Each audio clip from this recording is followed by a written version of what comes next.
जी बार, loose, बस, relax रहो, श्वास।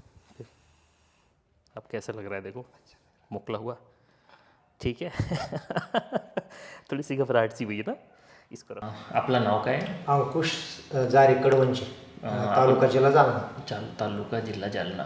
आणि किती दिवसापासून त्रास होता आपल्याला? 2 वर्षापासून. ओके. कुठून कुठपर्यंत कसं जाणवत होतं, काय त्रास होता तुम्हाला? श्वास घ्यायला त्रास व्हायचा. ठीक आहे. आणि सर्दी बार बार व्हायची. अच्छा. आणि डोकं खूप दुखायचं. ठीक आहे. डोकं. आता आज आमच्याकडे आले कितवी वेळ आहे? पहिली वेळ आहे. आम्ही बलून थेरपी केली. तर बलून थेरपी करताना मध्ये जेव्हा आम्ही बलून टाकला तर करताना काय जाणवलं तुम्हाला? ते ज्यावेळेस थेरपी टाकलं त्यावेळेस कटकन आवाज आला नाकामध्ये. हां. हो. आणि त्याच्यानंतर श्वास घ्यायचा त्रास कसा आहे? श्वास घ्यायला एकदम मोकळंपणा, म्हणजे एकदम मोकळं झालं.